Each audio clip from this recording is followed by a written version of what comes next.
pronto assim, a gente só tem que aproveitar aquela energia. Né? Quando a gente entra nesse ritmo natural que a natureza está proporcionando, e nós fazemos parte dessa natureza, isso é importante lembrar, porque às vezes a gente esquece, que a gente faz parte desse sistema, que é a natureza, isso favorece muito a vida da gente, quando a gente entra nesse ritmo. Sempre se começa ao nascer do sol. Então, aqui, né, tem aqui o nascer do sol, e esse nascer do sol ele vai se modificando de acordo com as estações do ano. Né? Então, nossa referência é o nascer do sol. Aqui, a gente coloca como se o nascer do sol fosse 6 horas da manhã. Né? Hoje, aqui, o sol nascendo um pouquinho depois. Então, esse tempo, esse relógio, ele precisa ser adaptado de acordo com a estação de ano que a gente está. Nesse momento do nascer do sol, é um horário importante para a gente poder fazer essas práticas. A gente acorda um pouquinho antes, faz aquelas práticas todas de limpeza do corpo, preces. A gente está no horário de transição entre a noite e o dia, que é um horário de movimento. Até então, o nascer do sol acontece e a gente está num período cafa da manhã.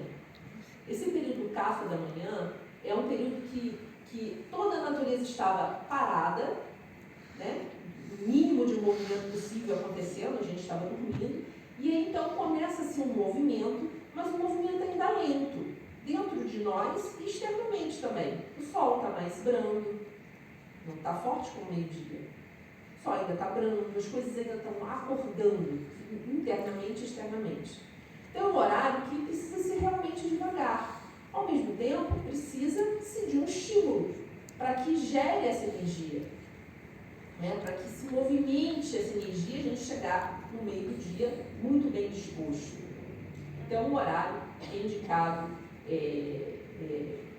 organização do dia, é um horário que é indicado atividade física, mesmo que seja, não precisa ser muita coisa, assim, 20 minutos, 30 minutos, mas mover o corpo daquela letargia que a gente fica por passar 8 horas, 7 horas, 6 horas deitado, dormindo. Então, o corpo fica em metabolismo baixo.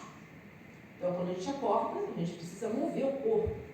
É como se quando a gente, é um exemplo que eu gosto de dar, quando a pessoa acontece algum tipo de fratura, ela precisa ficar com um braço engessado, né, parado, imobilizado. Depois, a primeira coisa que ela faz, quando ela tira aquela imobilização, ela precisa fazer o quê? Movimento. Para que a circulação aconteça. E assim no nosso corpo. A gente passa algumas horas deitado, estagnado, parado. Então, se o movimento não acontece de manhã, aquela estagnação ela se perdura. Então, o movimento pela manhã, em jejum, após a água quente, é de fundamental importância para que o nosso metabolismo, nosso fogo digestivo, esteja mais apto para cumprir o dia. O horário, depois do horário cafa, vem o horário que já começa a esquentar o dia, o sol começa a esquentar e assim os nossos líquidos começam a se aquecer internamente e o nosso metabolismo fica mais próprio para a gente se alimentar. O máximo do horário da refeição deve ocorrer entre o horário que o sol está alto no céu. Isso favorece que nossa digestão seja mais própria. Depois o sol começa a baixar, passa do horário, vem ao horário da tarde, onde é o horário que as nossas atividades mentais estão assim, funcionando de maneira muito rápida. Então, um excelente horário para organização, para estudo, para a gente poder captar novos conhecimentos, é o horário da tarde. E esse horário da tarde, que começa às 2 da tarde, vai até às 18 horas, que seria mais ou menos ali o horário que o sol está se pondo, esse é o horário vata do dia. Então, esse horário do movimento acontecer. Toda a transição entre o nascer do sol e depois o pôr do sol é um horário de transição do dia. É um horário que a gente considera assim especial, porque é um horário de movimento, da noite para o dia e do dia para a noite. Então é um horário que a gente precisa de alguma reserva. A gente precisa parar, nem que seja assim 5 minutinhos, para contemplar esse horário, que é um horário sempre muito auspicioso, do dia e da noite, né? do amanhecer e do entardecer. Então parar 5 minutinhos refletir um pouquinho, respirar, para que a noite possa chegar. É um horário de transição onde o vata está muito agravado. E aí vem novamente um novo ritmo, que é o ritmo da noite. O kapha da noite já não tem o sol, então tem a noite. A noite é fria, assim como o kapha também tem a estrutura fria, porque ele é feito de água e de terra. Então, à noite, a gente também deve, principalmente no inverno, onde a temperatura fria externa está maior, a gente também deve se reservar do frio, tanto na alimentação como no ambiente, para que a gente possa preservar o nosso metabolismo, o nosso fogo interno. Então, o horário que a alimentação deve ser mais leve, comidas cozidas, comidas de fácil digestão, ela deve ser feita. E aí aqui, na hora do sono, às 22 horas, começa um novo ciclo do Pitta. O Pitta é digestão, né? Então, assim, é o que digere tanto o que a gente come, o que a gente bebe, o que digere os nossos pensamentos, os nossos sentimentos. E por que, então, ter esse Pitta à noite? O Pitta do dia, de 10 às 2 da tarde, né? No auge ao meio-dia, ele vai digerir aquilo que a gente come de uma maneira mais substancial, onde a gente possa fazer uma refeição mais completa, a gente tem fogo suficiente para digerir aquilo. Agora, à noite, esse horário das 22 horas, que começa o horário do Pitta, é o mais indicado para a gente se deitar, para a gente dormir, para a gente ter tempo suficiente para que o nosso sono chegue a uma profundidade que a gente consiga transformar, digerir tudo que é aquilo que a gente viveu no dia, tudo que a gente aprendeu, tudo que a gente estudou, tudo que a gente ouviu, que a gente ouviu, que a gente viu, que a gente recebeu em todos os nossos órgãos do sentido, que a gente possa digerir aquilo tudo, metabolizar e transformar em memória. Isso cada vez mais é comprovado também, a importância do sono para a nossa memória. Mas a gente só vai transformar em memória o que é aquilo que a gente compreende e digere. Porque se a gente não digerir, vai se transformar em biotoxina no nosso corpo, em toxinas alimentares. E aí vai acordar com aquela sensação que é muito cansado, que a cabeça já está cheia. Está cheia porque não digeriu o que precisava digerir. E a gente precisa do sono profundo para que isso aconteça. Então, existe uma técnica, é uma tradição, ao mesmo tempo extremamente moderna, da gente se alinhar esse ritmo do Sol e da Lua para que a gente possa aproveitar essas energias que estão presentes na natureza. Aqui são, eu já falei um pouquinho, né, mas é interessante a gente perceber quando as nossas expressões estão em desequilíbrio. Porque no desequilíbrio, se está tudo bem, a gente não percebe que a coisa está acontecendo. Agora, quando está em desequilíbrio, a gente só lembra de algo quando ela se manifesta. A gente só lembra que tem joelho na hora que sente dor. É mais ou menos assim, né? A gente só lembra que a gente precisa de fé na hora que a gente está em algum sofrimento. Então, a gente está nesse mundo com essas ideias. Então, a evacuação, ela pode ser observada por vocês, e deve ser observada por vocês se ela está perfeitamente equilibrada, né? Então, precisa sair sem esforço, as fezes inteiras, e de preferência pela manhã. Se isso não acontece,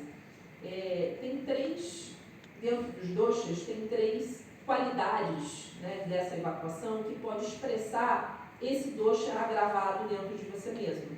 Então, por exemplo, se as fezes elas estão com as qualidades do vata, que é secura, né, aspereza, as fezes ficam em bolinhas, tem cólicas para evacuar, às vezes tem uma constipação, muitos gases, a pessoa fica ressecada por dentro, tem que fazer muito esforço. Isso significa, após a eliminação, mesmo assim parece que não foi tudo, não foi satisfatório aquela evacuação. Isso significa que essa energia de secura, né, às vezes de muito movimento no seu dia, ela está sendo expressa pela sua evacuação. Então, através dos nossos dejetos, a gente consegue perceber como esses doshas estão agravados dentro de nós mesmos. E essas fezes mostram que o vata está gravado em ti. Então, um pouco mais de óleo na comida seria interessante, um pouco menos de movimento, mais água quente durante o dia, não só de jejum. Isso vai favorecer comidas mais cozidas, um pouco mais aguadas, nada seco, né, nada de assados, ou comidas ressecadas. Isso vai ajudar com que a sua evacuação seja melhor. Já quando o Pitta se manifesta, se expressa de maneira mais agravada, as fezes elas ficam sem formação. Elas ficam com aparência meio amarelada e com odor forte. E pode acontecer várias vezes ao dia. E a principal ela meio que se desmancha. Significa que tem talvez muito gordura na sua alimentação. Pouco elemento terra. Então, comer alimentos com mais tubérculos, com mais folhas, isso vai ajudar bastante na formação dessa evacuação. Já as fezes, se ela estiver expressando as qualidades do CAFA, vão ser fezes assim, pesadas, né? E muitas vezes vem com muco. Ela não é seca, mas ela pode deixar, vamos dizer que às vezes a gente diz que o intestino é preguiçoso. Quando evacua não tem secura, mas quando evacua passa às vezes 2 dias sem evacuar, mas quando evacua tem aquelas fezes grandes, grossas, pesadas, de difícil eliminação pela estrutura que ela está, mas não tem secura nelas. Normalmente às vezes sai até muco. Então significa que esse alimento de terra está muito forte no seu organismo. Então precisa ser diminuído, né, o alimento terra, os tubérculos. Comer coisas mais leves, né, como sopas, um pouco menos de carnes, né, proteína animal, vai ajudar bastante nesse processo. E aumentar um pouquinho o nível das especiarias, porque ele que faz mover. As especiarias no Ayurveda, ele é como se fosse o fogo que a gente está colocando para dentro da gente. Tem que ser equilibrado também, mas ele ajuda a mover esse bolo fecal.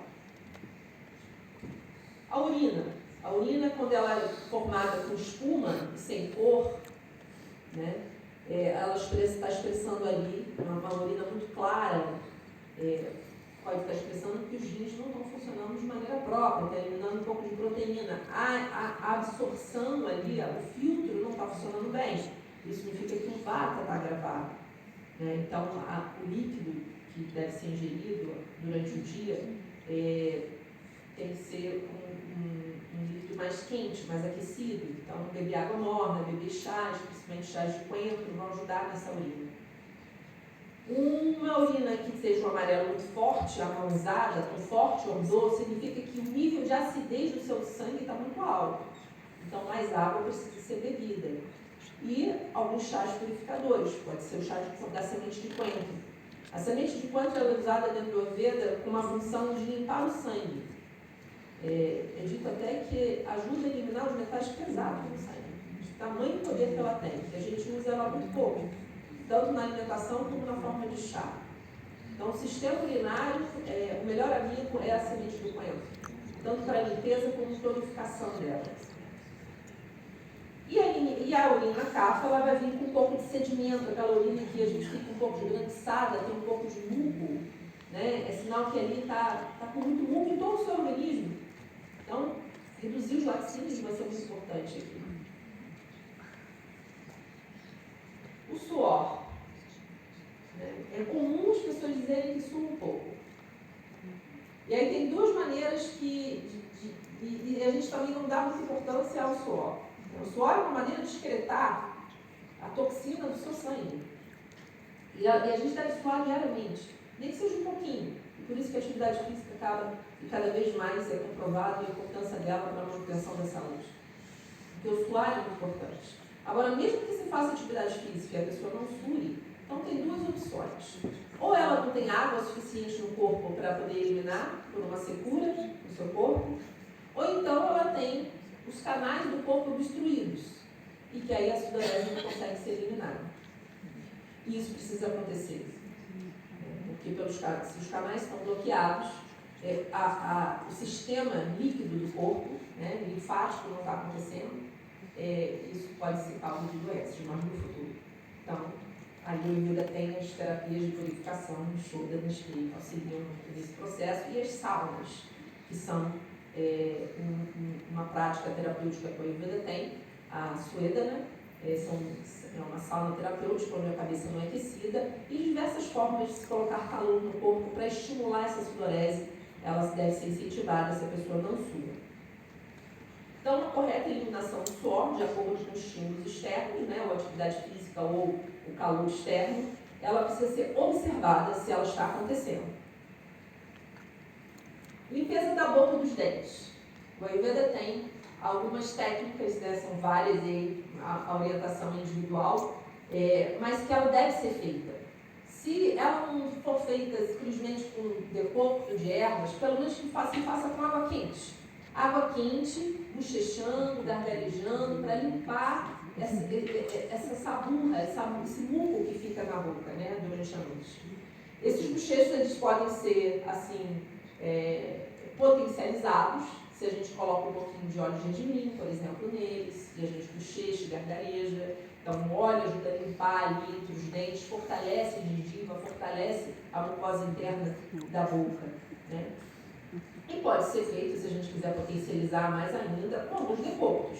Se faz na noite anterior e se usa no dia seguinte de cravo, manjericão, alcaçuz. Isso ajuda a limpar e nutrir ao mesmo tempo a boca. Raspar a língua, né? Acho que talvez alguns já façam esse hábito. É simples também, a gente pode fazer com raspador de metal, precisa ser de metal, não de plástico, ou se não tiver, uma simples colher de sopa, deixa designada para isso, né? E limpa aquela saburra que à noite ficou ali fermentando na boca, né? Pela saliva ou alimentos que você comeu no dia seguinte, no dia anterior, e que fica em excesso ali na boca. Então, né, quando a gente observa a nossa língua todo dia de manhã, já tem uma noção de como é que está o nosso processo digestivo. Porque se a nossa língua estiver muito branca de manhã cedo ao acordar, mesmo que você limpe e continue branca, significa que tem fermentações acontecendo dentro de você mesmo, que precisam ser eliminadas, precisam ser digeridas, né? Então, limpar a língua, ela é um diagnóstico que a gente faz diariamente, como é que está o nosso metabolismo, nossa digestão. Beber água morna, né, diariamente. E a gente pode potencializar ainda de acordo com o que a gente está necessitando. Então, assim, se a gente não sabe nada, bebe água morna, bebe água quente em jejum. Se a gente quer já aprender um pouquinho sobre o Ayurveda, a gente, por exemplo, a gente não está com fome, acorda enjoado, sem apetite, talvez comeu alguma coisa no dia anterior que não digeriu bem. Bebe água quente com um pouquinho de gengibre em pó. Aquele gengibre em pó vai ativar um pouquinho, vai digerir aquilo ali que não está fermentando, que não digeriu bem na noite anterior. Então, é um antídoto que a gente usa para poder equilibrar o corpo. Quem tem alergias, rinites, sinusites, né, processos alérgicos, que nessa época do ano não é comum acontecer, a cúrcuma é um antialérgico maravilhoso, um anti-inflamatório e antialérgico. Então, em jejum, acorda e toma essa água quente com um pouquinho de cúrcuma, uma pitadinha de cúrcuma. E pode se beber durante o dia também, faz uma garrafa térmica, coloca ali meia colherzinha de café de cúrcuma na água quente e vai bebendo essa água quente com cúrcuma. Não vai precisar mais de antialérgico. Vai melhorar bastante a sua saúde. Se a pessoa tem constipação, azia. Se tiver azia, não pode tomar água quente, né? Porque azia é excesso de calor no estômago. Os ácidos estão ali de maneira muito agravada. Então, você toma água tépita, não gelada, tépita, uma pitadinha de alcaçuz. Então, o alcaçuz, ele traz ali, ele alcaliniza, ele protege a mucosa do estômago. Aqui. Atividade física, eu já falei, né? Então, aqui a gente tem o Surya Namaskar, que é uma técnica do yoga, que trabalha todos os movimentos do corpo, todos os músculos, articulações. Então, quem não faz nada, eu convido a fazer. O ideal é fazer 10 Surya Namaskar pela manhã. Você está movimentando o corpo o suficiente para que o seu metabolismo aconteça. Quem não consegue fazer 10, faz 1, começa com 1. Próximo dia faz 2, 3, e aí até chegar a 10. Mas não necessariamente precisa ser o Surya Namaskar. Surya Namaskar é uma maneira da gente louvar o dia, o sol que está chegando, movimentar o corpo, respirar e agradecer. Mas pode ser qualquer outro tipo de exercício que você tem, que faça em casa, que seja simples de realizar. O Ayurveda fala sobre massagem com óleo, né? O ideal seria a gente fazer massagem no nosso corpo diariamente. Quando isso não é possível, pelo menos no abdômen é muito importante massagear antes do banho. Então a gente massageia em sentido horário, que é o sentido do intestino, começa do lado direito, sobe, desce, termina pelo lado esquerdo, ajudando a movimentar aqui o nosso intestino, favorecendo esse movimento tão importante que é o nosso intestino grosso. Então, se a gente não consegue, não dá tempo de fazer massagem no corpo diariamente, que é uma grande maravilha que a Ayurveda tem, de você se tocar o seu corpo, manipular suas articulações, movimentar toda essa energia que está parada ali durante a noite toda. Se é possível fazer isso diariamente, pelo menos na barriga, vocês devem fazer a massagem. Tá? Não deve ser feita massagem com óleo no corpo no período menstrual ou quando você estiver doente. O banho também deve ser regulado a água. Isso naturalmente a gente já faz, né? No verão a gente toma água mais fria, no inverno mais quentinha. Na cabeça, isso é importante, a gente não deve nunca aquecer a cabeça. A cabeça tem que estar sempre fria, né? Literalmente e mentalmente, para que os nossos pensamentos também estejam mais frios. Então, a gente nunca deve colocar água quente na cabeça. Além de causar perda no cabelo, porque você queima o bulbo capilar do cabelo, é sujeito a aumentar o pita do corpo de uma maneira muito agravada. Então, a cabeça sempre tem uma temperatura um pouquinho mais friazinha. Pode ser morna no inverno, mas não quente. No corpo, ok, você pode tomar água mais quentinha. A alimentação é muito importante. Eu não vou entrar aqui no tema, porque teria algumas horas para falar de alimentação, mas entendendo que cada sabor expressa um elemento, né? Então, dependendo do elemento que a gente precisa, a gente deve intensificar um sabor no outro. Mas é muito importante a gente se alimentar de todos os sabores que a Ayurveda tem, né? O sabor doce, que é feito de terra e água, o ácido, que é feito de terra e fogo, o salgado, que é feito de água e fogo, o picante de ar e fogo, o amargo, ar e éter, que causa movimento, então é de extrema importância todos os dias, isso a gente faz pouco, ter algo de amargo na nossa alimentação, uma folha ou um chá, para que esse movimento aconteça de eliminação das toxinas. É um sabor que não é muito agradável, mas ele deve ser colocado na comida de maneira, não muito, mas pequeno, um pequeno chazinho, uma folhinha amarguinha que a gente coloca na comida, já vai fazer uma diferença para que a gente mova essas toxinas do corpo.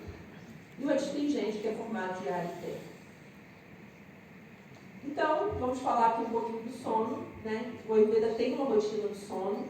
A gente diz para entrar em modo avião, no mínimo, 1 hora antes de dormir. Desligar os ecrãs, é muito importante. Fazer um processo de agradecimento do dia, reflexão, conversar com os familiares, ver o que a gente pode melhorar no próximo dia, o que a gente fez naquele dia que foi bom, o que a gente fez que não foi bom, e o que a gente pode melhorar, né? Para que a gente possa realmente relaxar depois de toda aquela reflexão e ter uma noite de sono própria. Então, para dormir bem, a gente precisa aprender a relaxar e se entregar. Talvez a entrega seja uma questão difícil para algumas pessoas, mas para a gente dormir, a gente precisa disso. Num ambiente limpo, seguro e confortável. Então, para finalizar essa frase, harmonizar a própria natureza com a natureza divina é fazer do corpo o templo de morada da alma, para que então tu possas manifestar a plenitude do seu poder, expressar as virtudes e talentos que em ti moram. Muito obrigada.